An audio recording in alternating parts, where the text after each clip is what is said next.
Hello and welcome back to the channel. Today we're going to continue on with chapter 32 of Tao Te Ching, which is often called the Virtue of Holiness or the Tao with No Name. I'll be reading 3 different translations of the text and then talking a little bit about what it might mean. The first translation: The Tao, considered as unchanging, has no name. Though in its primordial simplicity it may be small, the whole world dares not deal with one embodying it as a minister.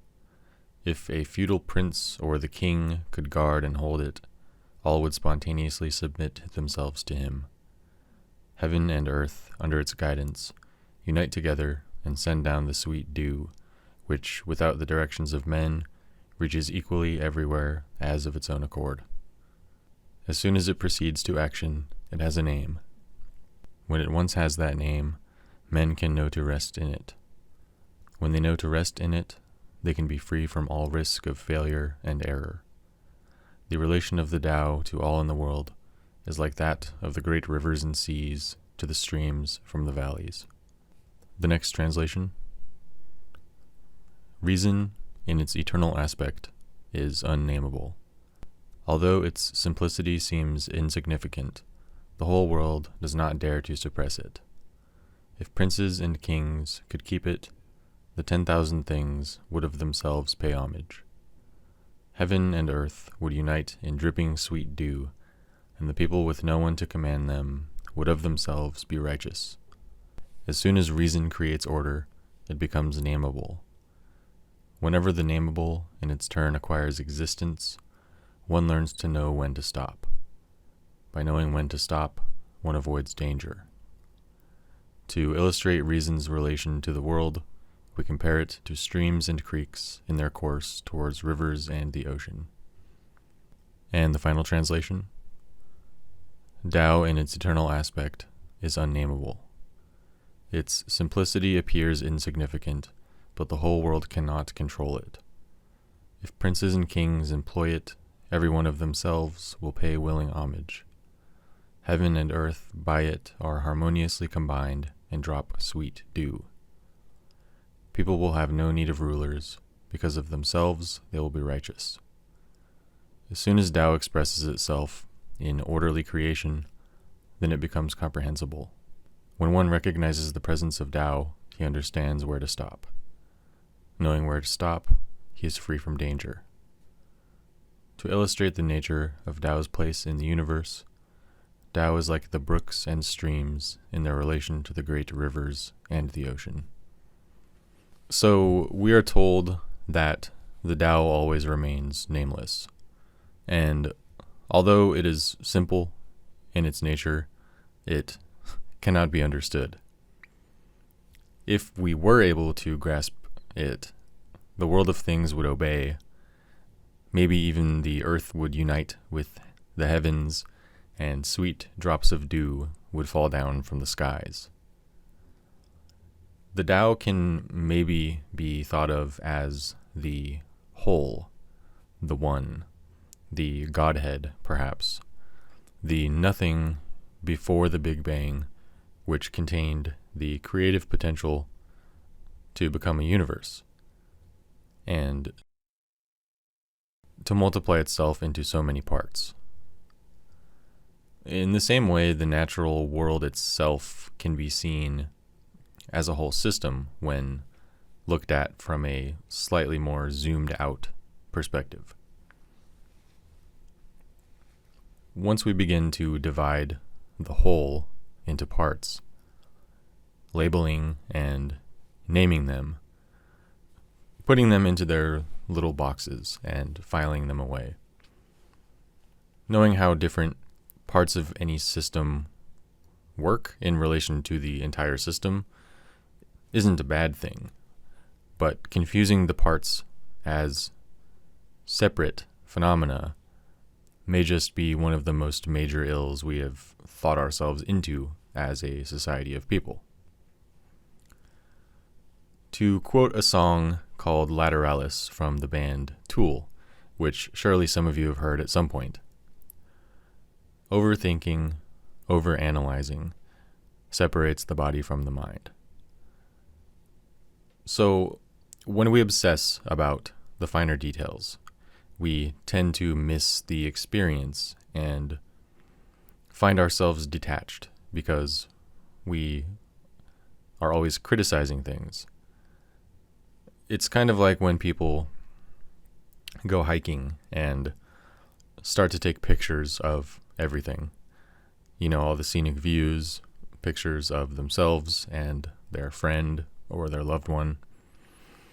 Certainly there isn't a problem with taking pictures to record memories, but at some point the idea of having to prove your experiences to either the rest of the world by sharing your sightseeing online or convincing your future self that you really did go on that hike.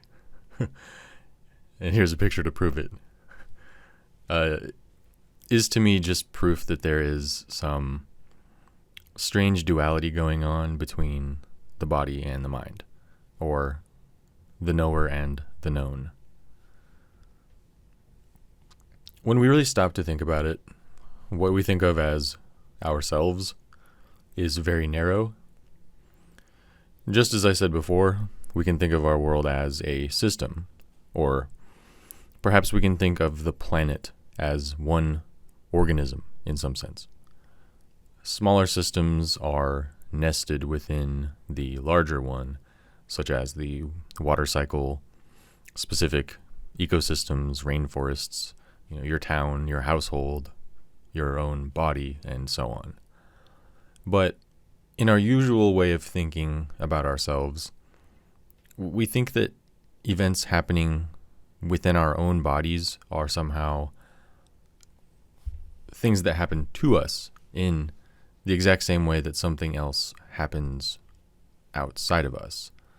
Like my wife dropping a coffee cup downstairs, or the neighbor starting his car next door.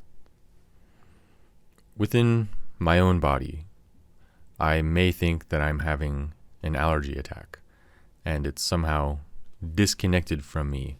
It's happening to me and has nothing to do with the real me.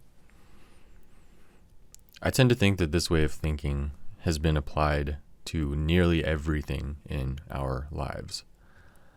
The biggest example is that of the meaningless universe. The Big Bang just happened to occur. Our galaxy and our solar system just happened by dumb luck to form into what it is now.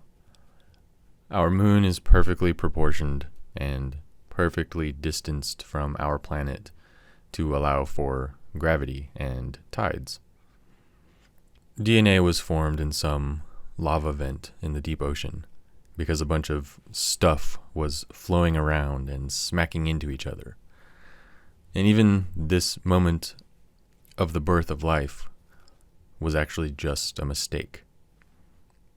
A lucky mistake for us sitting here now, but nevertheless a mistake.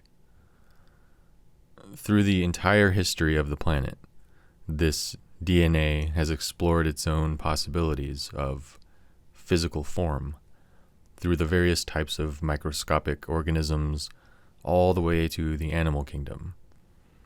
And it's found itself listening to some other random expression of DNA talk about this very process on a tiny unknown YouTube channel. And that's somehow supposed to be a mistake. If not a mistake, the other popular idea is that some authority figure commanded all of it to happen in much the same way, even placing tests of faith into a false history in the forms of dinosaur remains and earlier forms of bipedal hominids that have nothing to do with modern humans. No, modern humans were made and placed here. They don't actually belong on this planet. And if we take this point of view, we see ourselves as strangers in a strange land. Aliens visiting and occupying human skins for just a brief duration before going back to their real home after it's all over. These ways of thinking have kept us alive. That is to be sure. These ways of thinking have also provided us with all of the amenities, infrastructure, and entertainment that we enjoy today. They've helped us to tease out the finer bits of what actually makes up the world we live in the form of atoms, subatomic particles, and so on. They've allowed us to gaze out into the unknown to see fantastical, larger structures in which we reside, like galaxy clusters, and to define something called the observable universe. But at the same time, we have become disconnected from this entire system, from the largest, most zoomed out picture down to the smallest and most minute details. We have taken the perspective that we are just some tiny part of the body we live in, and the rest of the world is just some geological and biological gobbledygook we find ourselves in. Outside of that, it's just a bunch of radiation, rocks flying around, and hot things exploding. While this may be one way of looking at things, what if we were able to consider ourselves to be more than just one tiny part of the whole system? In the same way that you could pull a chunk of skin off of your arm, or take a bit of your blood and look at it underneath a microscope to find that it's actually many different types of microorganisms living some other sort of existence down there, we can view ourselves in relation to the universe at large. While the system can be divided into parts, labeled, and better understood through laser-focused study, it still remains a single system or process at the end of the day. And as the river naturally returns to the sea, the universe returns to Tao. A river isn't actually a river, which is just a noun, nor is it any other metaphor that we may use to anthropomorphize the planet, like a vein or an artery. But it still does the things that a river does by its nature. And in just the same way, the universe returns to Tao. Thanks for listening.